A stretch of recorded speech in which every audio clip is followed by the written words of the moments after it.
तो शिव महापुराण की कथा के वायव्य संहिता में एक बड़ी सुंदर बात कही। बड़ा सावधानी से सुनिएगा इस चरित्र। वायव्य संहिता में श्री वेदव्यास जी वर्णन कर रहे हैं और वायव्य संहिता के अंतर्गत वेदव्यास जी कहते हैं कि अगर तुम मंदिर तक ना जा सको,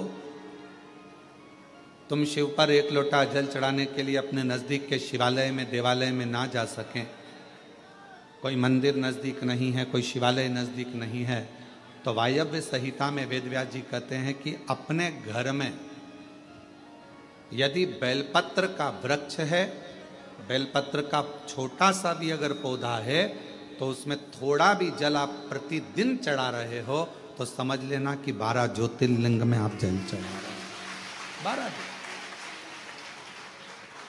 ये वायव्य संहिता कर। मान लो मंदिर नजदीक में नहीं है, बीमारी बहुत ज्यादा है, तकलीफ बहुत ज्यादा है, और कहा हमने कथा में सुना है कि जल चढ़ाने जाना चाहिए, तो वहां बेलपत्र का अपने गमले में एक छोटा सा पौधा लगा, छोटा सा पौधा, और छोटा सा पौधा लगाकर उस पौधे की परवरिश करो, जल चढ़ाओ। जब वो पौधा बड़ा हो जाए तो किसी बगीचे में जाकर कहीं शिवालय में, देवालय में, कहीं पर एकांत में उस पौधे को लगा दो। जैसे तुलसा जी को बड़ा कर कर तुलसा जी का मंगल विवाह शालिग्राम जी से होता है, देव उठनी एकादशी पर शालिग्राम बाबा के साथ मंगल विवाह किया जाता है, वैसे ही बेलपत्र के पौधे को बड़ा कर कर उसको भी शिव को समर्पित किया जाता है, भगवान शंकर को समर्पित किया जाता है। पर उस पौधे को पहले आपको बड़ा करना पड़ता है। पहले जैसे बेटी को बड़ा करते हैं और फिर उसका कन्यादान करते हैं, बेटी को बड़ा कर कर कन्यादान देते हैं, उसी तरह से बेलपत्र के पौधे को बड़ा कर कर उसकी आराधना साधना कर कर फिर उसका दान दिया जाए।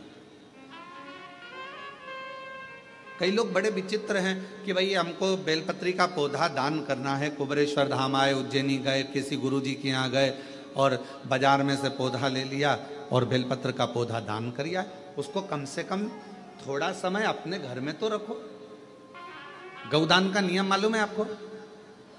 कितना लोग जानते हैं गौदान के नियम को?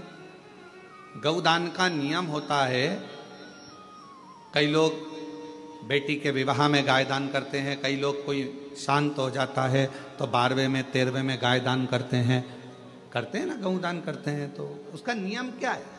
गौदान का नियम होता है कि गाय को अगर दादा परदादा के लिए दान कर रहे हो, वो चले गए, शांत हो गए, उनके 12वें में, उनके 13वें में, उनके 1 महीने के बाद अगर आप दान कर रहे हो, 12वें 13वें में दे रहे हो, या कन्यादान बेटी का कर रहे हो, उसमें गौदान कर रहे हो, या तुम्हारा मन हुआ का गौदान करना है हमारे पूर्वजों, तो पहले उस गाय बछड़े को अपने घर में रखकर उसकी सेवा करना पड़ेगी 1 रात्रि 2 रात्रि, उसके बाद गौदान करो।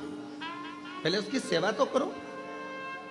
आपने तो डायरेक्ट फोन कर कर कह दिया गाय लिया ना, दान करना है, पंडित जी ने संकल्प छुड़ाया, गाय दरवाजे पर आई और 1 मिनट में संकल्प छूटा, पंडित जी से कहा ले जाओ गाय, लेके जाओ जल्दी से, गाय बछड़ा लेकर जाओ। पंडित जी गाय बछड़ा लेकर चले, गाय बछड़ा पंडित जी लेकर चले। ये श्रेष्ठता नहीं। तुलसा जी का पौधा घर में रखकर उसको पोषित कर कर बड़ा कर कर फिर शालिग्राम भगवान से विवाह कर कर फिर दिया। बेलपत्र का पौधा पहले बड़ा कर कर अपने घर में थोड़ा सा, नहीं ज्यादा रख सकते तो 8 दिन 7 दिन 5 दिन 15 दिन 20 दिन 1 महीना 2 महीना 4 महीना 6 महीना जितना आपका रख सकते हो रखकर फिर किसी जगह पर लगाए। क्यों, क्या जरूरत है गुरुजी अपने घर में पौधे को रखकर फिर दान करना, अपने घर में पौधे को रखकर फिर कहीं लगवाना, अपने घर में पौधे को पहले परवरिश कर कर फिर कहीं उसको लगवाना?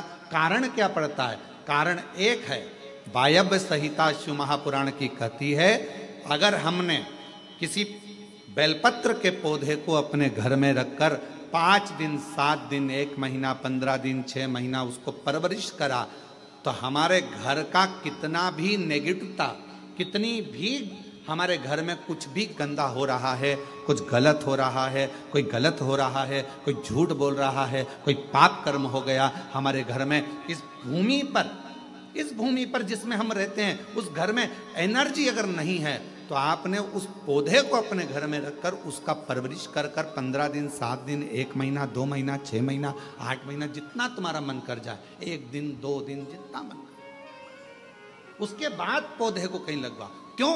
वो हमारे घर का पूरा गलत जो भी विचार होंगे, गलत सोच, गलत विचार, गलत ऊर्जा, वो पौधा जय भोले बाबा की। अपने अंदर। वीडियो पसंद आए तो वीडियो को शेयर जरूर बाद में करना फिर वो दोस्तों। बेलपत्र जय के पौधे भोले को की। हम ले जाकर कहीं रोपित कर देते हैं, तो उसकी ऊर्जा हमारे घर पर हमेशा रहती, हमेशा। कैसे?